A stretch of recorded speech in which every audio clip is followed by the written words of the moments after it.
Page 46, a D harmonic minor scale in chords. Oof. I have scale videos on all the major and minor chords. I prefer that you use those to learn this, but the book is presenting it, so I'll go ahead and talk a little bit about it. I don't cover the chords in my videos, so we'll cover the chords in this video. D harmonic minor. D minor, remember there's three kinds of minor. You have natural minor, harmonic minor, and melodic minor. The natural minor is note for note the same as the major, with the same key signature. You'll notice one flat in the key signature. It is the relative minor to F major. F major has one flat. The B's, all B's are flat. Well, D minor, natural minor, also all B's are flatted. That's the natural minor. However, in music, most of the time we use the harmonic minor, and that's what I cover in my scale videos. And that's what they're talking here, harmonic minor. With a harmonic minor, you take the seventh step and you just raise it a half step. So in D, the seventh step would be a C. It's just one under it. So instead of a C, we'll do a C sharp. So you, for D harmonic minor. That's what they're doing here.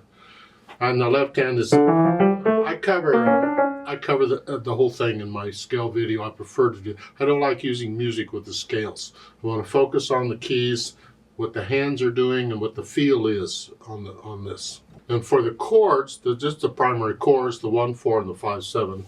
So again, in D minor, the 1 chord is the D chord, D minor. The 4 chord, 1, 2, 3, 4. Remember, there's a B flat in this key signature, so it's a G minor chord.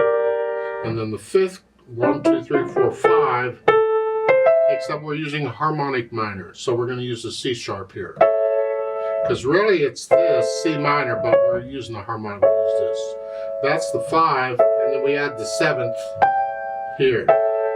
And then we just invert them, change them so that we don't have to move the hands around. So you have 1, 4, because we take this and put the D on the bottom. If you don't want to be up in here, you can do that. And 5, 7, the little finger comes down a half step, and you use the top 2 in the. See, this is a position from 1 to 5, 7. Going down a half step here and using the top 2 in the finger position. That is the same in all the major and minor keys, both major and minor. You can go from 1 to 5, 7 just by making that change. So it's 1, 4, 5, 7, and 1. And those are the chords. You'll see them in the music. You can run into them. Now again, the relative, the major and minor are related. They're related by key signature, and they are, according to the book, they are an interval of a sixth apart. Because if I take the major key, F major, and I go up a sixth, 1, 2, 3, 4, 5, 6, I get the D. That's the D minor. That's the relative. I'm too lazy to go up 6. I just go down 3. It's the same difference. So I go 1, 2, 3, because I can count to 3. And that's how I've done it all along. Okay, what's the key signature of such and such a minor key? I real quick in my head calculate the major key. I know what the major key is. And when I figure out what the relative major is, that's the key signature. That's how I do it. Everybody does it differently.